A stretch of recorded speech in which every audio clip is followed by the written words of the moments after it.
Alright, what's up guys? In this video, I'm going to pick up some multivariable calculus. We're going to evaluate the limit of this vector function. So we're given the limit as t goes to 0. We got this vector function sine of t over ti minus e to the 5t minus 1 over tj plus 1 over t minus 1 over t squared plus tk.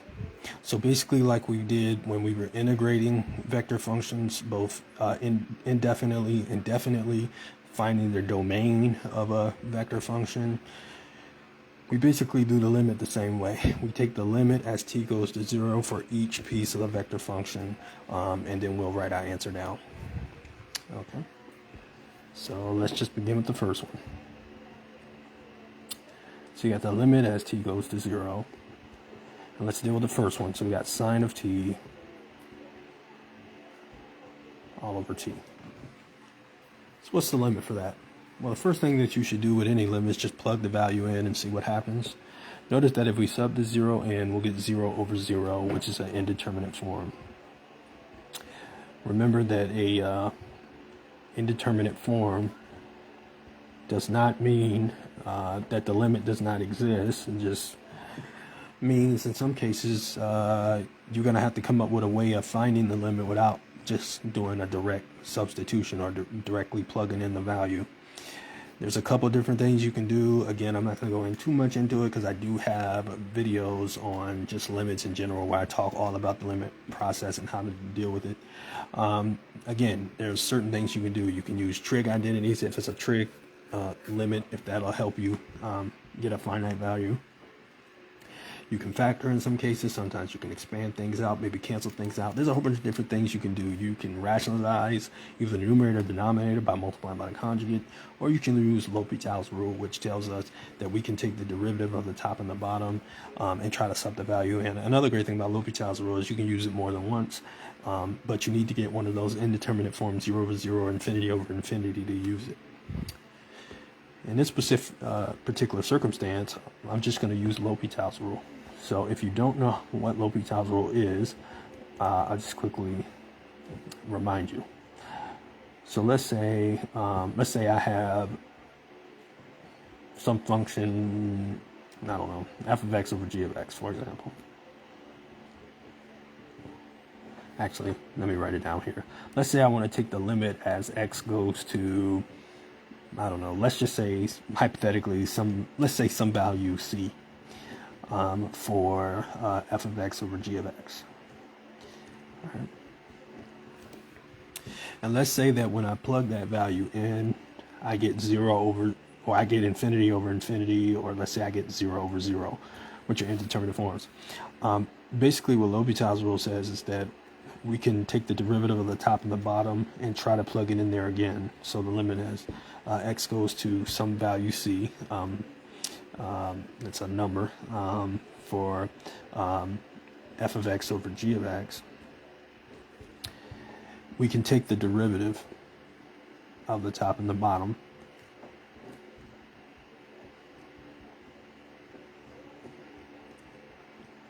and plug it in there again. Let's see if it works. Okay. So let's do that and try to plug the value in because we know a direct substitution isn't going to work. So we got the limit as t goes to 0. So let's apply L'Hopital's rule. Okay. So we need to take the derivative of sine of t and the derivative of t and then try it again. So we'll get the limit as t goes to 0, and we'll get cosine of t all over 1. Now all I gotta do is basically plug it in there. So remember, cosine of 0 is 1. We got 1 in the denominator, so this is just gonna be 1. So the limit for the first part is 1. So I get the limit as t goes to 0 for what we had in our case after we applied L'Hopital's rule. Just gave us 1. So that takes care of part 1, or the first part of the vector function, but didn't take care of all of it. Still got to do the other parts. All right, let's go to the next part. Get another sheet.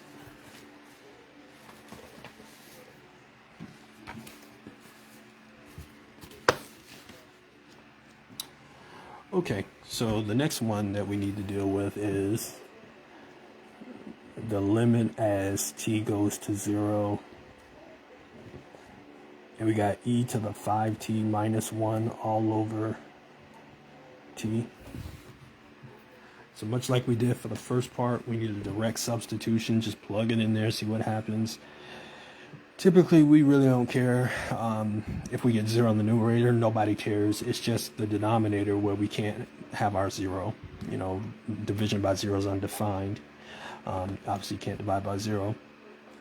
So in this particular circumstance, we're going to get 0 over 0.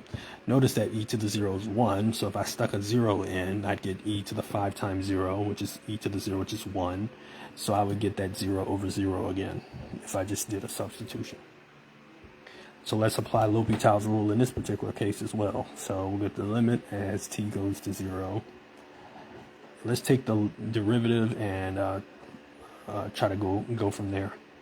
So the derivative of the top, that'll be 5e to the 5t. And that's going to be all divided by 1. And if you substitute in 0, you see what you get. Remember, e to the 0 is 1, so I would just end up with 5 up here and 1 down there. It just gives us 5.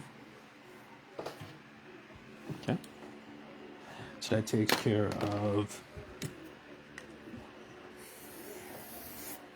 part 2.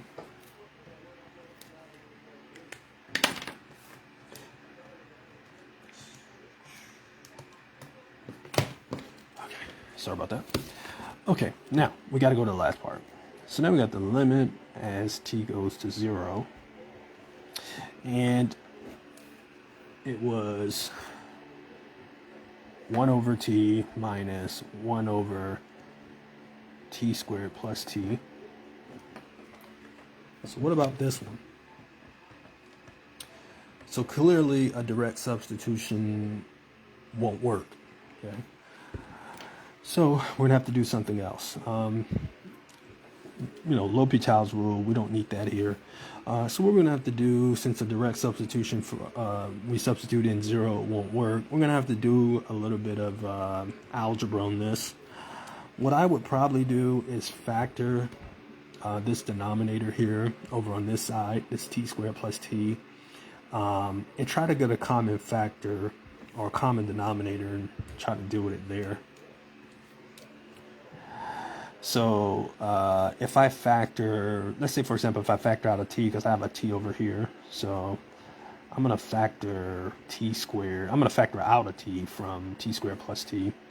And so if I factored out a t, that'll be t multiplied by t plus 1. Now remember, you can always check if you factor something correctly by distributing it back in. And so what that will leave us with is 1 over t minus 1 over t multiplied by t plus 1. Now let's get a common denominator here. If we get a common denominator, we'll need to basically multiply our 1 over t. We'll multiply it by t plus 1. That way we'll have a t plus 1 here. And we're trying to get a common denominator because we know in order to subtract fractions we need common denominators. So we'll need to multiply both the numerator and denominator of this 1 over t by t plus 1. And so if we do that, if we do the simplification, we'll have 1 over t multiplied by t plus 1 minus 1 over,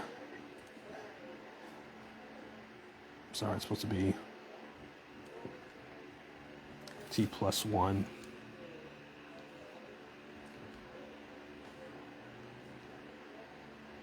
t plus 1, and this is t plus 1. Sorry about that. Now we have a common factor, okay, a common denominator.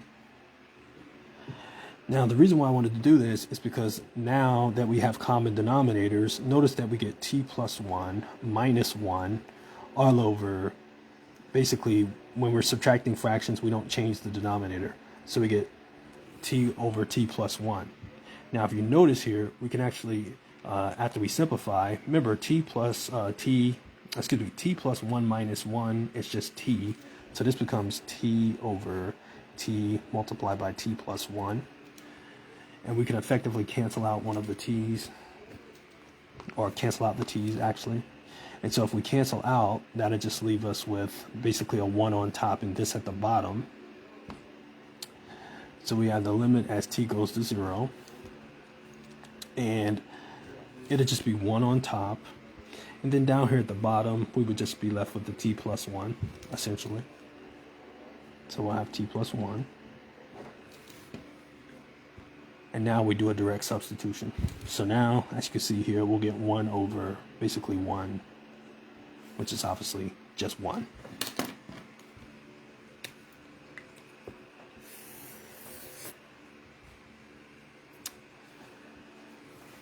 Okay, so again, this one took a little bit of intuition. Once I got here, I was kind of wondering. I was kind of making sure I was doing everything right. Sometimes I'll look at things and I think I see a way to get it done, and sometimes it doesn't always come out that way. But it did perfectly come out that way. And again, we just get 1 as the limit. And again, all we had to do was kind of break it down. So again, there are very few limits that I've ever, well, I can't say that, but where a direct substitution is just going to work. It just doesn't happen like that most times. So just be prepared to put in a little bit of work on it. Your professor's probably not going to give you one that you just plug the value in and you just be done. So, okay, so we're ready for our final answer now, basically. And I'll post another example of these. This is actually one that I pulled out of the example section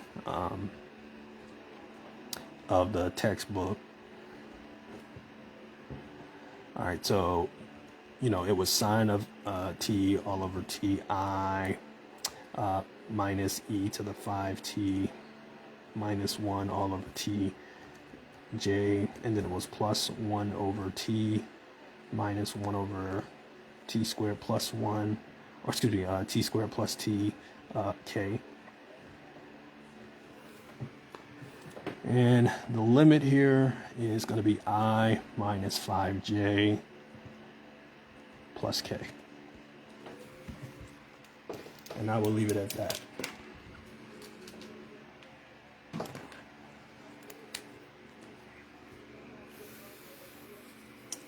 All right, so again, took a little bit of intuition, but I think we got there. Okay, so I will post the actual handwritten solution to this. I'm gonna take a picture of this and post it. Those of you that want to see it on social media. It's been a while since I worked a limit of a vector function problem, but this is kind of how you work it. No difference in how we do with derivatives and integrals and whatnot.